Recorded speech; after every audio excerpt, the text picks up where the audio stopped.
Yo, yo. When I spit bars in a rave, man, I go hard like Santan. Hello and welcome to another Touchline Gunners podcast. It's your boy Dankoogs on hosting duty, and I'm joined by my good friend, brother Seun. How you doing, man? Yeah, not bad, brother. We're surviving, man. Life as married family men, yeah, it just cooks you, bro. Non-stop. Bruv, we're really surviving, man. We're really surviving. This week, we're just talking offline, and I think, you know, we got children at similar age, so we're going through it. We're going through it together, kind of thing, man. But yeah, this week ain't been easy. I'm telling you guys now. Yeah, if you've got a little one when they're ill, it is peak, man. It's peak. You're paying all this money for nursery. The moment their temperature hits X, that's They're on you, pulling your guys. phone. That's on you, man. You got to do the heavy lifting, man. So yeah, this week was a bit of a mazine. And even when they're off sick, you still got to pay, bro. It doesn't stop. Yeah, they don't give you the discount. They don't give you that discount. They don't give you that discount at all. So yeah, Khalil is in Thailand, I think. German Dan's in Kuala Lumpur. Lewis is, you know, earning money at the races. Dr. Leroy's out here saving lives. I don't even know where Shabs is. He's probably representing someone in court, hood solicitor. We don't know, you know. So you got myself and Sean dealing with family emergencies and whatnot here to support. So apologies, it's coming out a day late, but you know, we're here to give you that good Arsenal content, man. So we played Leicester on the weekend, Sean, a few days away now. And this was, you know, I think a bit of a question mark, right? Because, you know, since the January window ended, obviously we've lost a couple of players to injury. Martinelli going down for what people are describing short-term injury, out for a month or so, 5 weeks-ish. And then Havertz out for the season. So this was going to be a look at whatever Mikel Arteta had been cooking up in Dubai as the team went for. I don't know if I can call it a much deserved winter break, to be honest, because I only got that because they got knocked out of the cup by Man United, freed up a weekend for these men. But they took the time to go to Dubai, warm weather training, relax, rejuvenate the squad. And yeah, it was interesting to see. I think he lined up basically with a front three that most thought he was gonna line up with: Sterling off the left, Trossard down the middle, and Nwaneri on the right. So what were your feelings coming into the game, you know, and then seeing that lineup as well? I think fundamentally Havertz going down, which has now made this the fourth after Saka, Martinelli and Jesus. So the fourth attacker we've basically lost. I just think we're legit just at the point where we just have to win, just by any means. Like, it's not. I'm resigned from now, pretty much to the end of the season. If we're going to do anything, if we're going to win it, it's not going to be pretty. Like, we just got to get out the mud, like whatever way we can. West Ham at the weekend, Forest after that. Those are going to be some horror. I just know it's going to be horrible. And based on what I saw in that Leicester game, I expect it to be horrible. So yeah, I'm not. We just don't really have the tools, partly through the injuries, but partly also through some questionable recruitment decisions to turn some game states into our favour. And obviously we look to internal solutions. We had one this game, but we're going to need to keep innovating and finding different ways to win games, because what we have fundamentally is just not enough. It's not enough to do it. I think the saving grace that we have is probably the fact that we have the best defense in the league. We don't give much away. So when you can always rely on that, you don't need to do much to win games down the other end, presuming you can keep the door shut. So that's kind of what I'm basing on. If I get a lot of 1-0s from now to the end of the season and it works, boy, listen, I ain't moaning in it. So we need to even re-up and reload on the set pieces, because it's been a minute since we scored one, I swear. Yeah, for real, man. And the way West Ham have been defending this season, I feel like we might have something like that in the locker. You know, we did put 5 past them at the London Stadium. We won that 5-2, right? So one of the best performances we had this season, early on. Yeah, for sure. So I'm looking into this game fairly confident, even though we are lacking that front three. The rest of our team is still there and still should be strong enough to really put West Ham to the sword. So yeah, we'll it remains to be seen what he does. Maybe he goes with Marino from the start this time. I quite like the idea of him as an impact sub. I still think we're gonna need to get something out of Sterling a little bit, right? Yeah. So, I feel like we're in a phase where I know he's stinking, and my God, is that brother stinking. But it's one of those, because we're down to the bare bones, we can't afford to like dent his confidence even further. So I just feel, certain times when man are in a bad run of form, they're in like a serious rut. You've just got to try and play them through the rut. And he needs a goal, basically. Like he needs one of, Sterling was known for like, a lot of those back post tap-ins. He needs one. He legit just needs one. Like however it goes in, just to give him a bit of a boost. So if we can get something from him, that'd be great. I agree with you. I'd still be inclined to keep him and start rather than. I just think Marino's a bit of a wild card coming off the bench. I think if we start with him and it doesn't work, what can we do? Do you know what I mean? So at least we know that's a bit of an ace up our sleeve if things aren't working like it did against Leicester, and it was box crashing from deep. I know I've seen some people try and change it up a bit. Should we have Marino as a bit of a left 8, Sterling up top, so almost a bit more of a 4-4-2, drop Odegaard deeper, have Marino and Sterling as a front two. I don't know if that will work, but you could use Marino for flick-ons, maybe keep Sterling central. I don't know how much that does. I'll be totally honest with you. I feel like right now everyone is trying to galaxy brain something into existence in it, because it's really just Ethan and Inshallah right now, boy. yeah, big facts. I think for me, yeah, let's analyze that game, right? Let's analyze that game, because I think it will bring out some of the points. I personally thought that we should have seen maybe a bit more rotation from Trossard and Sterling, because we didn't score till the 80th minute, right? And then again in the 87th or something like that. I think 2 pretty good goals from Marino to bring him up to 4 for the season. But in watching the game, it seemed that Sterling, I know he's been playing on the right-hand side, and people are like, yeah, he's not really sure he's got the legs left to go around the outside. Let's play him on the left. He can sort of do inverted. He can still do a bit of the inverted winger thing. It was pretty poor performance from him. I think we were saying in the group during the game that him, Odegaard, Partey, overall, I think in that first half weren't really at the races, and they were, with Trossard, the senior men, in that game, you'd really expect a bit of a better performance from those guys. But I actually think that Trossard in recent weeks has shown some quite good form. I think he's been quite creative. If you think back to the the goal that he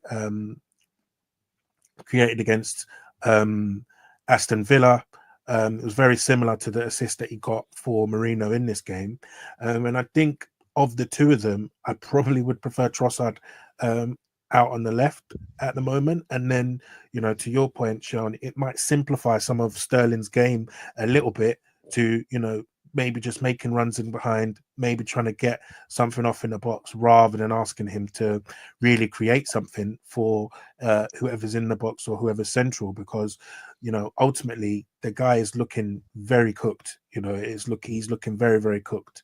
And I think that left wing thing, when you can't get your game off against, James Justin, and then I don't even know the name of the guy they brought on when Justin got injured. Yeah, we might need to call it a day. And I think, West Ham, especially playing Wan-Bissaka. He ain't getting nothing out of Wan-Bissaka, that's for sure, bro. Let's be guided, let's just be guided. So, I think I probably would still go with Sterling from the start. We need to get minutes into his legs. We need to get him up to speed, because, Nottingham Forest, Chelsea, United coming up before the next international break. Yeah, we're going to need every last person, in that attack who can contribute. And, there's still 13 games left in the season. There's still time for you, Raheem, to make an impact on this team.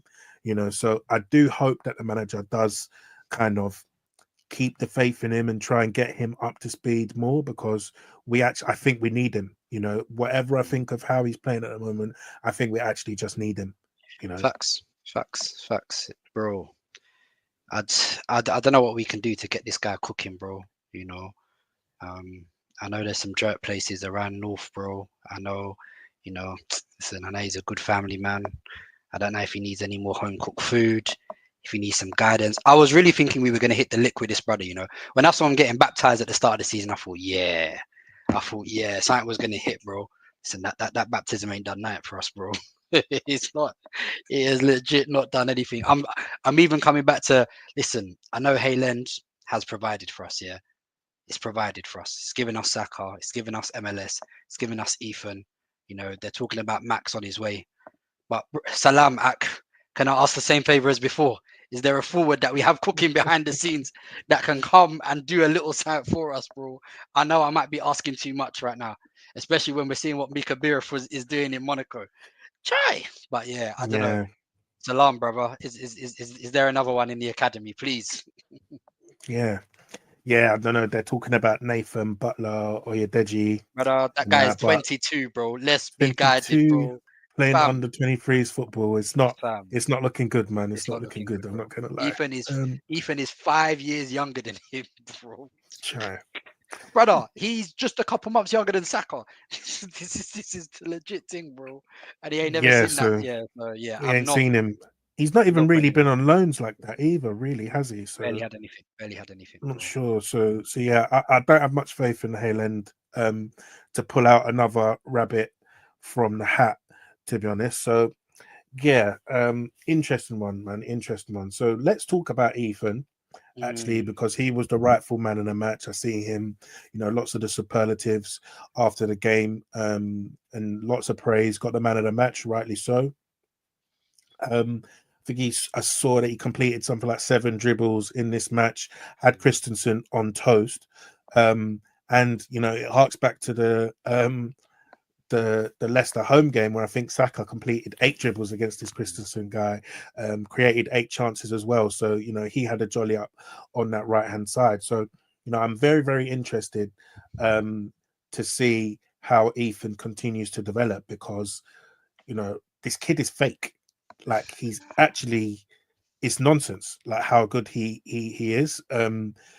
I was talking to Disu in one of the WhatsApp chats, and Disu was coming out with all sorts of superlatives and praise for this kid. Saying he's already one of top 10, top 5 players he could be in the league, right? And I didn't want to argue too much against it, but you look at this kid's ability, and it reminds me of Saka in a way where you don't expect them to be as good as they are, that when they're on the pitch with the players that people maybe kind of rate higher than them, they will always be the one that shines on the pitch. Do you get what I mean? So like, you put Saka in that that Euros game against your Mbappe's, you might play against Bayern, you see Foden, Bellingham there, with Foden, Bellingham, you're against a Musiala, this, that, and the other. Saka always comes out looking like the best player of the lot. Do you get what I'm saying? And I feel that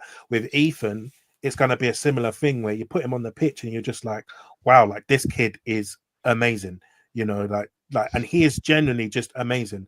I think there were a couple of games earlier this season, people are doubting, is he really ready for the level? And it's like, well, maybe we give him 5-10 games first before we start making some conclusions, because now this kid is getting up to speed with men's football. Boy, it's looking outrageous. It's actually looking outrageous, man. And like, this kid is a massive talent. He's a bonkers talent, man. Bonkers, like, stupid player. Like, his level, I always think the ones that have adapted well to senior football, so like him, Saka, MLS, what really distinguishes them from other young players who are trying to make that step up from under 23s football is the ability to, I always think, your ability to create separation, which they can all do at senior level. They made the jump, and their ability to hold themselves under pressure. Some of these youth guys that come in under pressure, very easy to blow them off the ball. But these guys, they're strong, they're robust, they're going up against grown men. I think it was referenced in the group before. Remember when MLS played against Morgan Rogers, and we've seen how strong Morgan Rogers is. locked him off, didn't give him a sniff. So it's that ability to ride contact, but also to create separation. His dribbling, fantastic. Obviously, we know he's strong on the left foot, but showed against Leicester his ability to go either way on the right foot. Had the shot that cannon off the post, which was on his right foot. Like, his shooting tech here is crazy. Like, legit, he might already be the best shooter in the team. Like, I know You see it's the a one claim he to took make. off his right foot. The one he Bro, took off that's his what I'm right foot. saying. That's what I'm saying. He's already scored this season at least what? So Girona, Preston, City.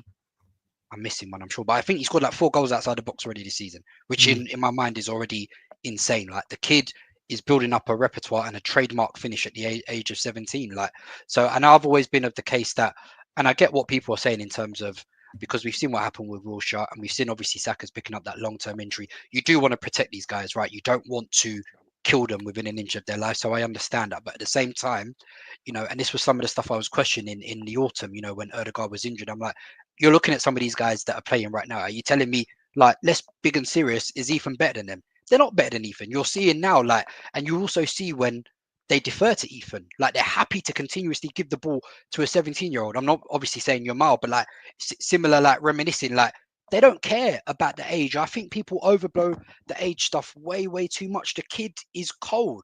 And obviously, he's going to have ups and downs. Don't get me wrong. Like, he's 17. There's going to be some games where he probably doesn't feature. He's probably had a couple already this season, like the Newcastle away game, where he doesn't have the impact he probably would have liked to have had. But you've already seen in this period where he's been in the team, he's got 7 goals, I think, in all comps this season, 7 goals and 1 assist.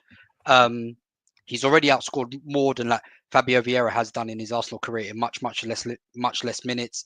He's just showing he's an elite talent, and obviously I think he spoke a few weeks back saying he wanted to get more assists, because obviously at the moment he's known for being a bit of a shooter, but he's also shown that he's got a creative bag. You saw the assist for the Marino goal that put us ahead. So the kid has got the lot, bro. I can't praise him enough. I can't praise the superlatives. Obviously, we know in our group chat it was Joe Black who put us onto him a few years back when he was 14. He was saying, listen, this kid is it. Like, there's nothing that's going to stop this kid. And sometimes when we go with youngsters, people can do a bit too much hyperbole, but everything I've ever seen of that kid has always been insane, like legit insane. And there's nothing stopping him. So if I'm that excited about this guy, and they're saying that Max Dowman might potentially be better, listen, Hayland is really rising it for us, man. So I can't praise him enough. And I think over this period, if we're going to do something, if we're going to narrow that gap on Liverpool, I'm sure he's going to have a big part to play in that. Yeah, I really agree, man. I really agree. And I think they've actually been playing Wan-Bissaka left back, have they? Have they? Bro, recently. I don't know. I need to check. I do not make it a habit of mine to watch West Ham, because I know for sure that football is goddamn awful, bro. Yeah, I think. Let me see. In their last, let me check what they've been on in their last game. They lost to Brentford 1-0 in their last match. Oh no, it was Emerson left back and Wan-Bissaka right back. Yeah, so I'm not gonna lie. I'm expecting him to cook Emerson. Max Kilman, he's had a kind of a poor season to me. I think he's been very disappointed signing for West Ham. I expected him to actually be a pretty decent signing, but I think if they're coming with a Mavropanos and Kilman, centre back partnership, man, like I need something from that, man. I need something from that. I need us to rise it. I know they actually did beat us twice last season, even though we beat them 6-0 at the London Stadium, and we beat them 5-2 earlier in the season. They did beat us here last season. I think there was a controversial goal, quite similar to the Newcastle one, where they the ball supposedly went out, etc., and all of this jazz. It was another one of those games where we seemed to create quite a bunch but miss everything under the sun. And I need these guys to, just be a little bit clinical. I think over the next 4 games, that's what we're going to need. We're just going to need to find a way to get the ball in the net and then be secure at the back, right? Which is, what you want to do most games, but really and truly, it's by hook or by crook. I don't care about the style. I don't care about anything. Somehow, some way, manufacture that 3 points for me. Let's put the pressure on them guys from Liverpool, and we see what happens, man. We see what happens. So yeah, I am quite interested to see how we do against West Ham. If we do beat them, this will be the first time this season we've won more than 3 games in a row. Yeah. We struggled. Yeah. So we've really kind of struggled to, put runs together. Yeah, and put the winning runs together. So if we are able to do that, and just go one game at a time, I think that should bode well for how we end the season, and it'll be the right time to really put that winning run together. Because I've been saying since January, if we can just win 5 games in a row and see where we are after that run, it would be very interesting, because I just no doubt that the way that Liverpool started the season, I think they were fantastic. It was win. They weren't even drawing games. They weren't losing. They've only lost one game this season. But I think since we started December, I believe they've drawn 6 of the last 13 games. And it's one of them ones where it's like, if you're able to put that kind of run together, you can really put some pressure and really close the gap on them. So, now will be the perfect time, Arsenal, to be putting these, 5, 6, 7 game winning runs together. It'll be opportune moment, and I can sense a tiny bit of blood being spilled. It's a weird one, right? Because we're actually 15 games unbeaten in the league, but it legit doesn't feel like that. Like, we've actually only lost 2 games all season, but I feel like obviously there's PGMO tax with some of the stupid reds that we've had in games. Are just obviously we know are outrageous, and we've spoken about it before. But also there's been games where we've legit just shot ourselves in the face. You look at Fulham away, Everton at home, where we didn't create much, and that's been a bit of a theme as well, in my opinion, as well as poor finishing. So it's a game of catch up again.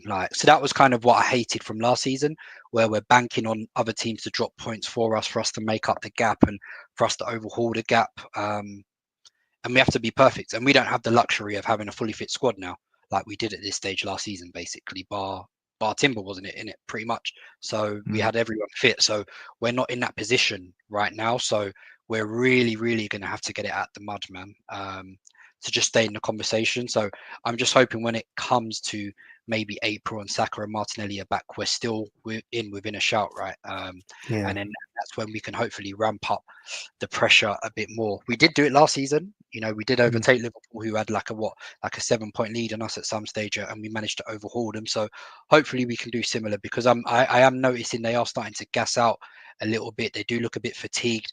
They, funnily enough, were a team earlier on in the season, they weren't giving away 0. Like, teams weren't creating much against them, but they're looking a bit, teams are getting at them a bit. They're creating chances.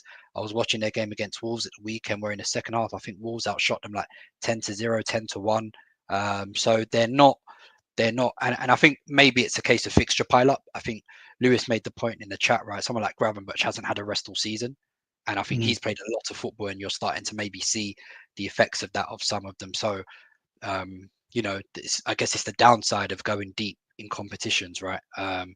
Some of them, and it's quite evident, Slot doesn't want to use a guy like Endo. Do you know what I mean? Like, he's got no interest in using him. So, he's whoring out certain players, and obviously Salah keeps putting up the numbers every game. So yeah, let's see if we can turn up the dial a bit, if we can see if the wheels can start to fall off a bit more. Obviously, they're still heavy favourites. Like, let's be 100%, man, 100%. And I think favorites. So fundamentally, we don't have our starting front line. 3 players, key players, out. 2 of them, Havertz is out for the rest of the season. Yeah, Saka, I don't know whether they're rushing him back or not, but he's missed months, so we don't even know what state he's going to come back in. Martinelli, obviously, out for a month as well. So, it remains to be seen. And a couple of other individual performances I do want to touch on from the Leicester match as well. One being Martin Odegaard, who I think actually had a game of 2 halves, really. I did watch this game again in the week, and it was interesting to see. I think without the emotion, I was so frustrated with his first half. I didn't think it was the best. Really, I think there were a lot of, miscontrols. he doesn't seem to be, taking as much care of the ball in possession.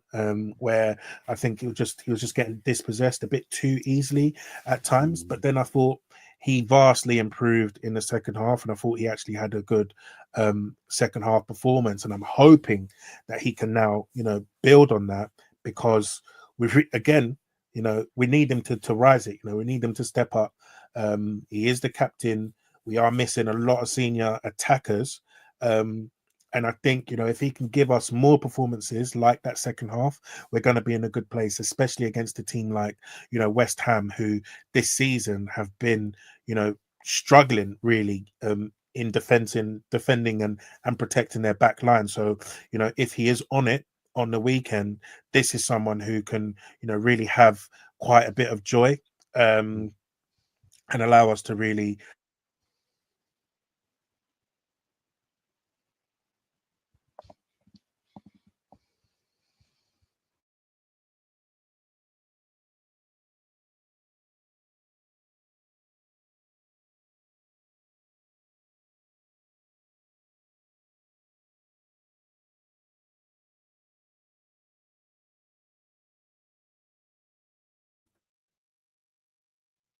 Sean, you there? Yeah. Where was the last bit? Where's the last bit that you heard from me? Just the Odegaard bit. Yeah. So I just said, yeah. So what do you make of Odegaard, his performance against Leicester and his season so far? Yeah, I've been disappointed. I've been disappointed, but I also feel like he's been asked to be almost a single point of failure. I've always had this problem where we rely on him to be pretty much the sole creator in the team, and I've always thought we need to balance that up a bit. Like I said, when I think back to the 22-23 season, when we had Zinchenko and Xhaka on the left, obviously they're not as creative as Odegaard, but they're both proficient passers through the lines. They connected that left-hand side a bit more. I just think he's feeling the weight of pressure, and I think we need to do more to alleviate that from him. I think Leo made a point actually in the chat that I don't know, and maybe I'm just projecting. He does look a bit slimmer, like a bit pale in the face. Like I need this brother to have, some Eba and Eforiro, because he looks like he just needs to eat. Obviously, I don't know if it's the weight of, being a new dad as well, how much pressure that's had on him. And we all know as parents ourselves, like the impact when you're not sleeping well. But yeah, I just, even that side, we've just not seen his best level. We've not seen his best level. He still works as hard as ever, but I think his on the ball stuff has actually been what's been the most disappointing, putting the other stuff to one side. The consistent probing, the through balls, the final ball, the final action. I found it very, very underwhelming with him. And I guess obviously to play, players go through these periods, right? He's not had a lot of bad periods at the club, so maybe we can just chalk it down to that. But fundamentally, he's going to need to be someone who steps up his game if we're going to hope to achieve any objectives this season. So yeah, I've been a bit disappointed. I did think he kicked into gear a bit more in the second half. There was a bit more intensity, a bit more purpose in what he was doing. It was been a bit more forthright. Obviously, it almost does feel like and obviously Ethan is slightly different to Saka, right? Ethan's not someone who's going to make a lot of runs in behind, I guess. We've not seen it so far, right? Ethan prefers to be a bit more ball to feet. Give me the ball, let me dribble it, man. Let me get something cracking. Whereas obviously, he plays a lot of 1-2s with Saka a lot of the time, and so maybe there's a bit of work that needs to be done around there. And to be fair, actually, he hasn't actually played that much with Saka this season, if you remember, right? Because he had the period where he was at 2.5 months. Then he might have played with Saka for like a month and a bit, and then Saka got injured. So there's not been a lot of chemistry. I think people have also referenced the fact that Ben White is normally a good outlet on the overlap for both him and Saka, and Ben White's not been there. And obviously he's only just coming back now as well. So there's been a lot of change where I think like him, Ben White and Saka has been like a pod that's worked really, really well. Probably since it was formed, right? Around like 3-4 years ago. So it's been really, really stable, constant. And I guess when you do that all the time, when you upset that sort of triangle, it can lead to a bit of instability. So, but I think he still needs to do a bit more within himself to reach the level and carry us a bit more. So I'm hoping we can see more from him. But again, I do put slight blame on Arteta, I think, for making Odegaard too much of a point of failure, because he's got to drop deep to help build progress. He's got to help create chances. He's got to get into the box to score goals. He's got to be the pressing lead as well. So that's a lot for that one player to do. Do you know what I mean? And if that player is not there, as we saw when Odegaard was out, it looked horrid. So the onus is on the manager to balance that out a bit more, and hopefully he can do that next season. Yeah, I agree, man. I agree. And, I just remembered that Ben White is back, man. I think that is going to be a huge boost to us, especially in an attacking sense. To be honest, I think Timber has been great this season. He's probably been, for me, maybe a top 5 performer for Arsenal this season. He's been super consistent, very, very strong defensively. But I think Ben White and that, consistent running power, ability to overlap, quite regularly, just adds a bit of extra edge to our attacks, and I think that will be a big bonus to be able to take some minutes out of Timber's legs, because he's played so much football off the back of an ACL as well. I think it's a real testament to his robustness, really, that he has been able to play as much as he has.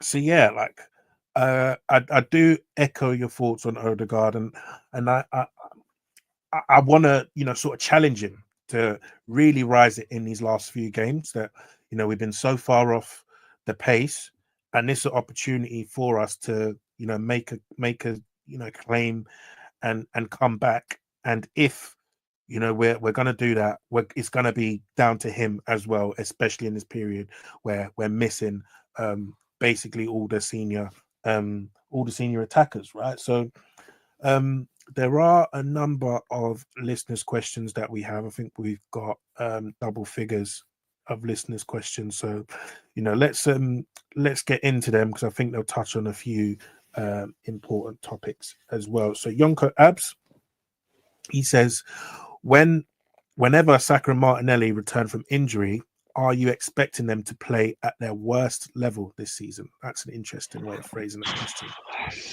It's a tough one, right? Because we've never been without, since Saka broke in, we've never been out without him, basically. This is the longest stretch of time we've had without Saka. So it's an interesting one, right? I'm not sure what to expect. Dr. Lee has told us in the chat about how it can, with a hamstring surgery, it can take a while to feel comfortable within your body again. You're wary of that sprint and the hamstring potentially going again. So I don't know. Yeah, I think people will just expect Saka to come back and hit the ground running. I don't know if it will be like that. I hope so, but it's a bit of an unknown quantity because we've never had Saka injured for this sort of period. So we don't know what to expect. I hope not.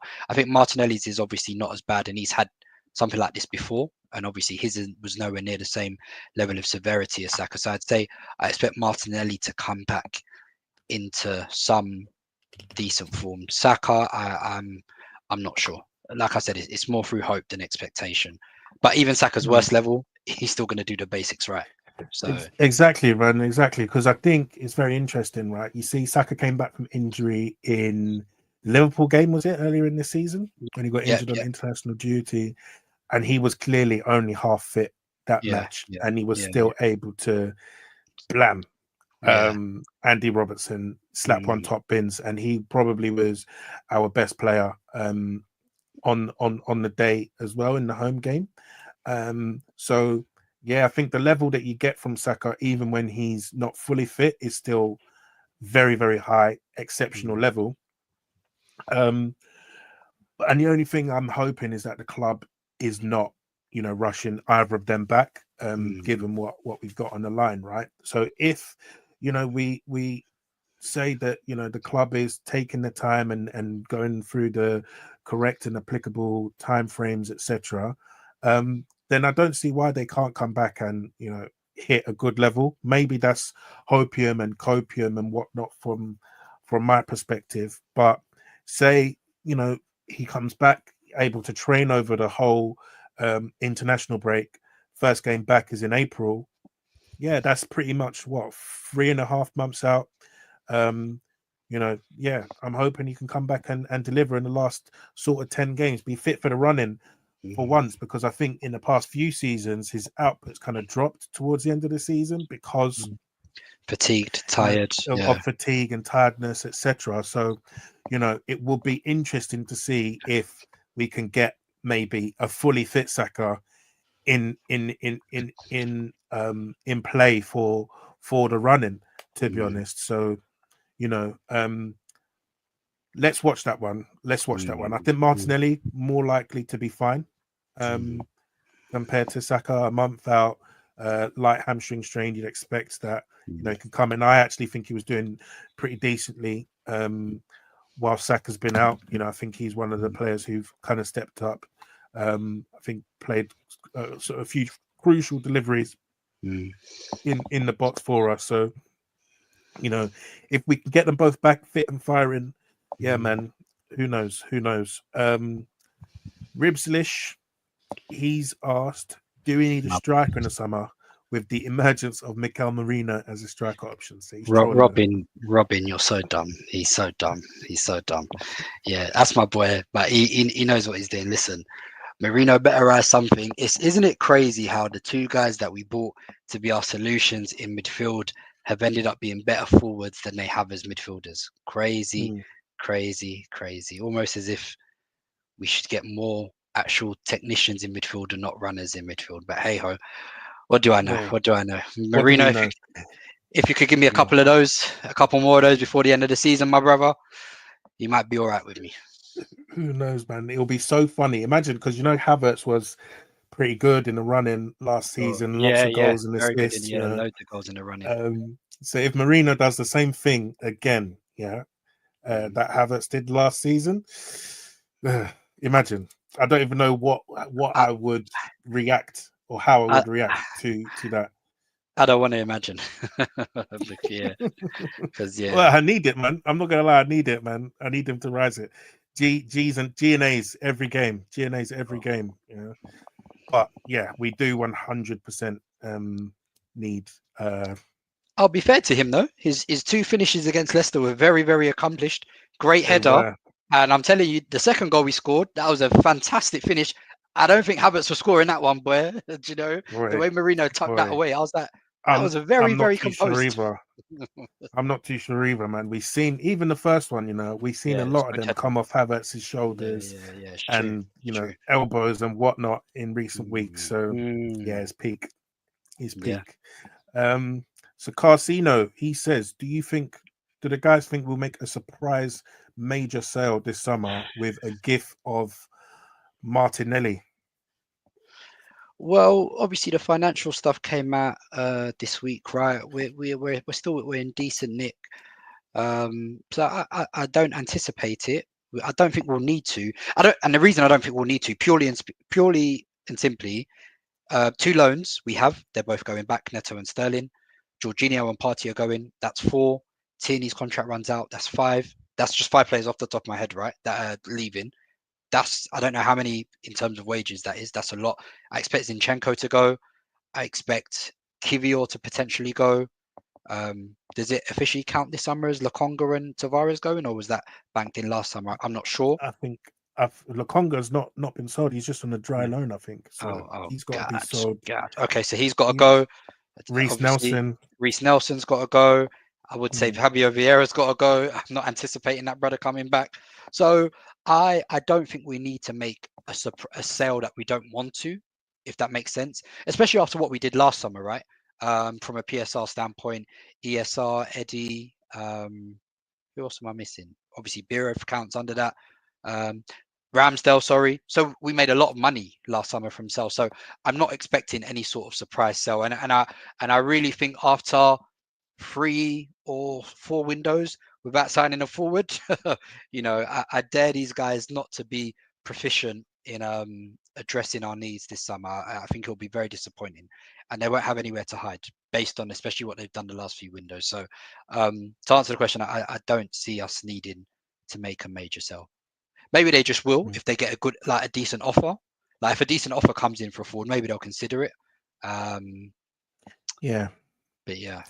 I saw rumors, I think was it Ben Jacobs, someone like that said they're working on a new contract for Martinelli. So okay, yeah. Well, we're coming to the summer, right? Where in 2 years' time, so I think Martinelli, the other big Gabby, Saka, and Saliba, they're all down to 2 years this summer. So I think whoever the new director of football is, they're going to have a big job on their hands this summer, right? So really and truthfully, that should be something they should be looking to do ASAP, right? Because you've got key contracts to sort out, plus you've got players to sign.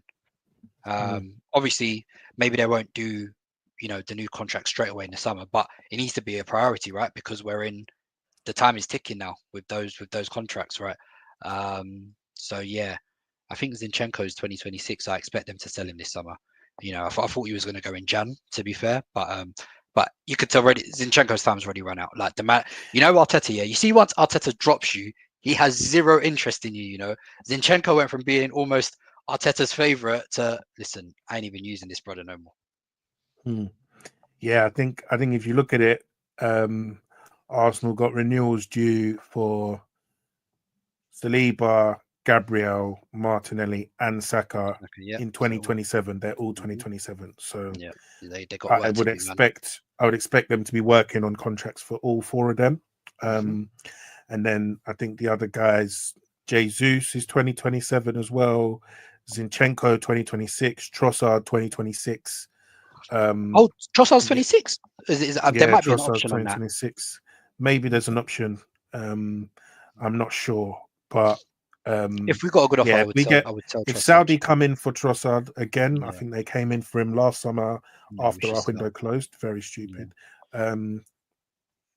Then yeah, so I'd expect some renewals there and some normal wage staff turnover as you suggested. There. So the Asir _Lee, he says, what is getting you guys through this season? For me, it's our Haaland boys. Plus, have you seen the UCL potential brackets? Yeah. For me, it's definitely the Haaland boys. I'll be honest with you. I've really struggled to enjoy this season. I just really have. Like, I think from the disappointing summer to some of the nonsense I think the manager's done, to the stupidity with referees, like it's really I've almost been like, at times the season's been a proper drag. Like I've really struggled to enjoy it. You know how many times there've been where I've told you I've just been watching maybe Love is Blind with the missus. I'm just like, I need to switch off from these people, man. They're proper just pissing me off. But similar to how, when we were baking off in 8th that time and we had a real struggle when Saka and ESR really came to the limelight, similar how I'm feeling about Ethan and Miles now as well. These guys, Haaland always has the ability to really save us. And I think, as we always say, it slaps different when it's an academy prospect, right? Who's doing well and who's actually good and who's at the level. And for us to have all of a sudden 2 new teenagers who are not only good enough, but who are sitting down seasoned professionals to start games, I think that speaks volumes. So yeah, they have 100% been the shining light. I'd say probably along with, I'd put David Raya in there, because God knows I've seen Neto once this season. I have no ambition to see that brother again, because my guy, I'll tell you, Raya is almost as important as the centre backs. If Raya goes down for any period, then that's as good as locking off the season, basically. Yeah, that Neto guy. I see him. Damn. I didn't even watch the Girona match. I was out. Bro, he scared all the hoes. I see screenshots of my man diving 10 yards outside his box, bro. Like, what's going on? What's going on there? That's insane. He scared the living daylights out of me, bro. That's insane. Yeah, I'm not really. I think the only thing getting me through the season is the fact that I'm addicted, bro. Like, it's an addiction. I can't not watch. Like through them years under Emery, late Wenger years, early Arteta years, I was watching every single week, hoping that we will win, right? Knowing that what I'm going to watch is going to be haram as hell. And I was still there glued, do you know what I'm saying? So, what's getting me through? I've got no other choice, bro. Yeah. I've got no other choice. I literally wish that I cared less than I do. Do you know what I mean? Because that will allow me to divest. That will allow me to, when we get crashed on, it won't matter what this and them man are saying, or what Mariah's got, or Dr. Mike, or Mush, or Tapping Tobes, or any of these man. But instead, I am where I am. You know, I am where I am. So it is what it is, man. I do think it is a big joy seeing Ethan and Miles play. The goals against City, you know, they hit different. You know, they really hit different. You're just so happy to see guys come through the academy and bag. It's almost like a paternal feeling, you know, like it's like watching your sons kind of thing. So yeah, that's definitely been the big highlight of this season, where we've lacked quite a few. And I'm telling you now, if somehow we're able to win this league, it will feel like we've turned turmoil into triumph, kind of thing. Yeah, word to Pastor Ashimolowo with that one. Yeah. Yeah, so it's one of them ones, you know. The month of that's a watch night prayer point. Trust me. So, yeah. So everyone start fasting and prayer, because we need a miracle, really. We need something for the rest of this season, man. For the rest of this season. So this is an interesting one. So the JG11, he says, when Saka and Martinelli are back this season, what would your starting 11 be? And maybe I'm wrong here. I'm almost tempted. Like I want to see Martinelli have another run up front. That's something I'd like to try, because I think he can drop in, combine, and then drop in, combine, a quick spin in behind. That's what I would like to see. I would like to see that. And yeah, so maybe Trossard, Martinelli, and Saka. Actually, what am I saying? Ethan's there. Oh God, I don't even know, bro. Yeah, I don't know. I actually don't know. I don't know. Yeah, I don't know. I'm assuming the question. Well, I don't know. Yeah, to be fair, starting 11 is interesting. Starting 11 is interesting. What I personally would like to see, even without them back, some adjustments to the back line. I would like to see Calafiori start left back and Miles in midfield. I would just like to see it. I think Miles has shown his robustness and ability to, really, if you're talking about the dual winning, I think he's been very good in the air as well. Showing that he can do the physicality, has the physicality and do the physical parts of the job at left centre mid, or whatever you want to call it. Yeah. And I think he's got a bit more go forward and midfielding ability in his boots, right? To be able to add something. I also think that, given the injuries that we've had to our front players, it will allow us to maybe adjust the system slightly, tweak a little bit how we press, allow the forwards to cheat a bit more, that sort of box midfield that we did against Liverpool, where you keep Saka and Martinelli kind of high, to protect their hammies. I think Arteta definitely needs to look at that. And then you've got two ball players at the base of your midfield, and then more of a traditional kind of back four with Calafiori there, which gives you, some strength there. So that's something I would like to see. In terms of the starting lineup, I'd like Saka obviously starts right wing for me. I think all the talk of, moving Saka to the left, this, that, and the other, I don't really understand that, because I think you've got a top 3 player, in world football in their position on the right wing. As much as I rate Ethan, I think he's looking amazing, I still don't think he's, Saka level on the right wing. And also we've got to look after him still, as we've just mentioned 100%. earlier, right? 100% have to look after him. I think this guy's good enough to play anywhere. I know people are talking about, Saka being versatile, this and that, but I think Ethan's versatile as well. I would try him left centre mid. I'd move Odegaard over left centre mid, play Ethan and Saka on that right hand side together as well. These are things that I think are possibilities. So, for me, if Saka and Martinelli come back, we have options, I think, is the fundamental thing, that we need to acknowledge here, because at the moment right now, we've maybe got one Hail Mary, and that's Marino coming on to play striker. Otherwise, we're running the same plays. So it'll be interesting to see when they are both when they're both back. Ranch Dingus, He's asked a question, Sean. What level of delusion are you guys on? Can we end the season with nobody scoring 10 goals in the league and still win it? Listen, it's possible, bro. But I fundamentally, I think, because what's worrying for me, right, is that we're no doubt going to drop points again at some stage. So, you know, for us to do what we want to do, it requires, we've got to basically, from where we are now, so we've got to outperform Liverpool by 8 points from now to the rest of the season, which leaves us, I don't know, I'm not a good mathematician, but how much margin for error does that leave us? Not a lot. So, and when we're talking about what we're missing, I just think we're probably going to come unstuck again at some stage. That's the thing, right? 13 games left for us, 12 for Liverpool, I think. Right. So it's not much margin for error. You're maybe going to have to drop points. Max one game, I think, Sean. Max. Yeah. Right. And Max. And we know what we did in the second half of last season. We won 17 out of 19 games, and we didn't win the league.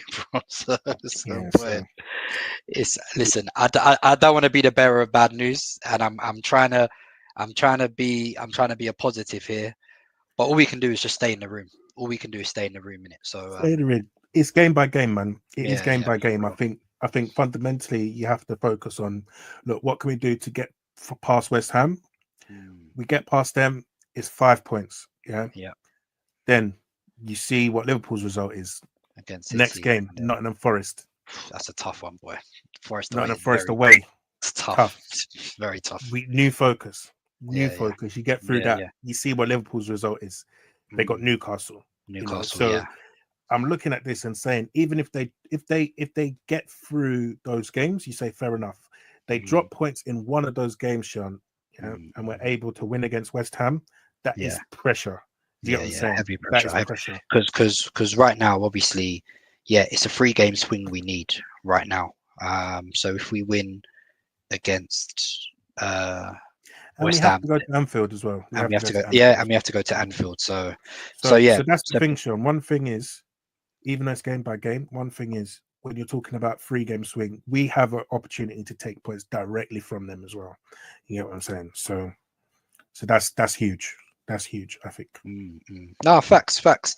If we do it, listen, bro, the parade that man will be parading, I've cut down on my drinking this year, but listen, I might be paralytic for like 2 weeks, bro. I'm not even kidding, bro. I've already told my wife she won't see me. She won't see me. Yeah. She's already mad that I've been away and that I've not spent much time with her recently. So, but listen, for that one, she's gonna have to hold that, bro. I'm gonna be outside. It will be amazing, and I'm just saying. So, if you want to answer to that, Ranch Fingers, what level of delusion are we on? We're clearly very deluded, man. We're clearly very deluded. It's a high level of delusion. It's calm. So Baitface Nate, he says, how kettled are the man going to be when Arsenal announced the signing of Darwin Núñez on deadline day? Brother, I don't think that's a possibility, man. If we sign that guy, they need to collapse the whole project, bro. The project is done, bro. Because you see that guy, my God, I knew it before he joined anyway. I was very anti-Darwin. I could not believe they paid the best part of 100 million euros for that geezer. The sitters that brother missed. You see, if I supported Liverpool, Cougs, oh my God, my head would be on the moon. I see how them man are cooking him left, right, and center on Twitter. You know, before, like, they used to try. You know, in the early stages where you're trying to rationalize a signing, you're like, listen, he's just trying to get to grips.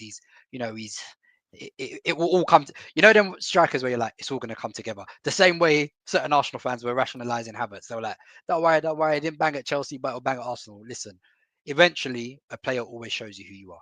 And there's a reason why X-Club wanted them out, or they weren't good enough to make the grade at the top level. And Núñez is just not, bro. That guy, god damn.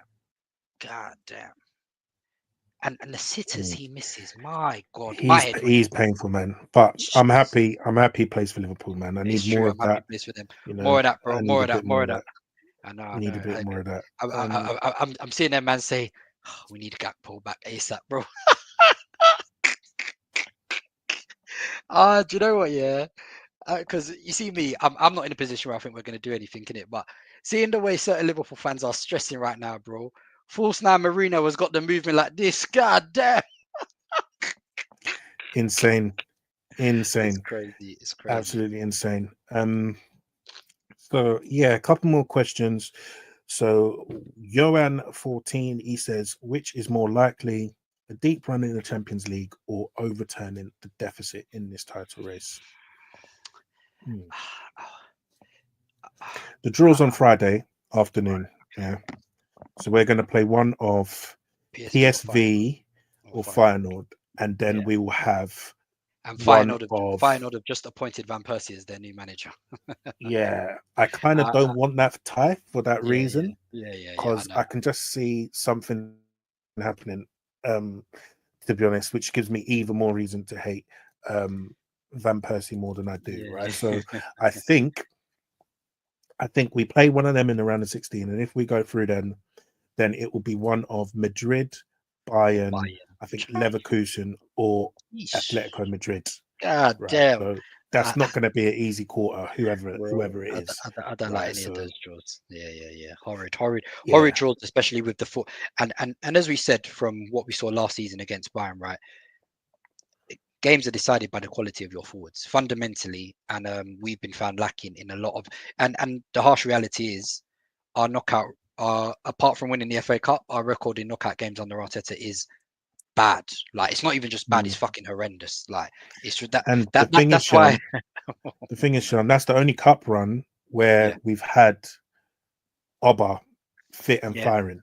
Yeah, you know, because I'm pretty sure he was injured in the Europa League game when we went out to Villarreal, wasn't he? Because he played Smith Rowe false 9 or something like that, right? In that match, if I think I'm remembering that. So is that what happened? Or had he been banished by then, or is this a different season? I'm thinking about. I can't remember. I actually can't remember. To be honest, so I think I remember distinctly playing Smith Rowe false 9 against Villarreal. Maybe they had COVID or something. I can't even remember.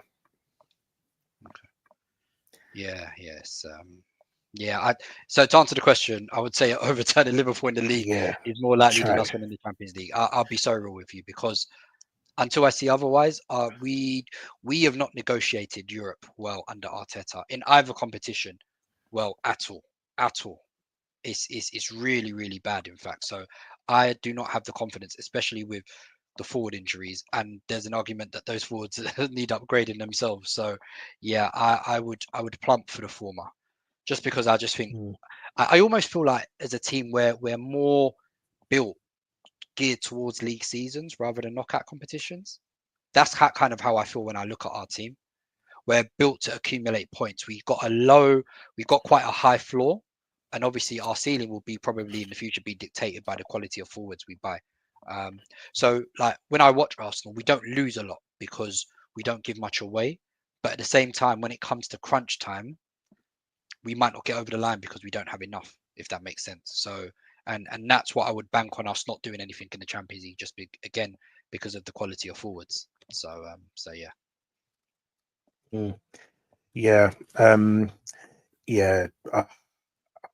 tend to agree with you. I think I don't really see us doing a Champions League run. I can't see it. It would be lovely. It would be special, but yeah, I don't really see it, man. I don't really see it. I am Mr. Lex says, what's a realistic release clause we should offer to put in Saliba or Gabriel's contracts to get them to renew? Given wages, we're up to 100 million, but some heavy hitters leaving this summer. If Saka, Big Gabby, Saliba re-sign, do any of them become the highest paid player? I'd anticipate being Saka. Saka will be the highest paid player.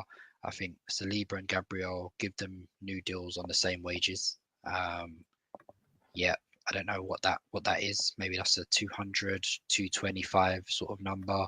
Saka, I'm looking at 300 bags at least, bro. I don't even care. I just need to see that. I need to see that thing signed, bro. So I think Saliba's going to need the Supermax Yeah. Facts. I think he's going to need the Supermax this season, to be honest.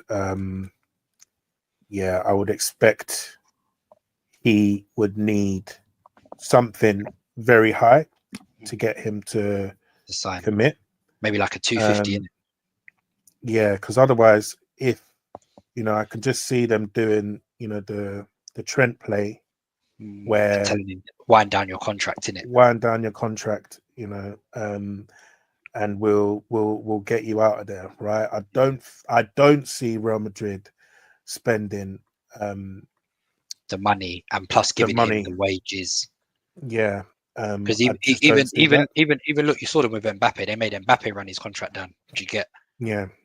I don't see that. I think Arsenal should be looking to price Madrid out of any. I hear you. Out of any transfer, like 4-year deals that are on ridiculous wages.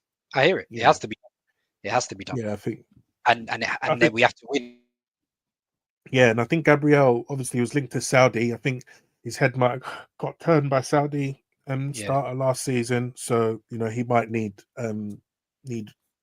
compensating as well to stay, unless 100. He wants to go change his life in Saudi anytime soon. But I'm hopeful that all three of them can re-sign, will re-sign. I do think Saliba, his future isn't at the club; it's just when, and hopefully he can win some stuff at Arsenal before making that move that I think a lot of people can anticipate is coming.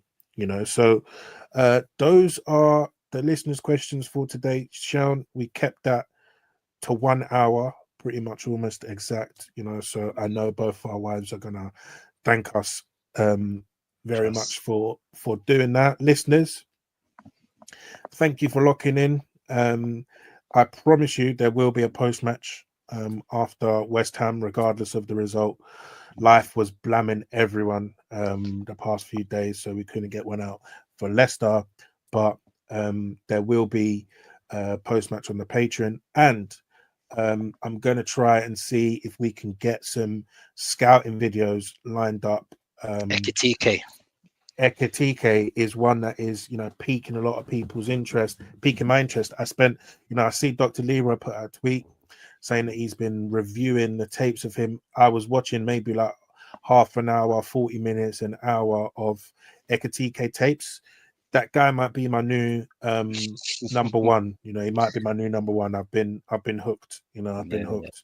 Looks like a player. Serious talent. Baby Looks Isak, like they call it.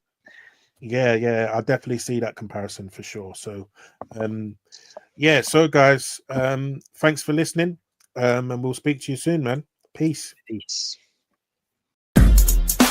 Yo, when I spit bars in a raid, man, I go hard like Santan.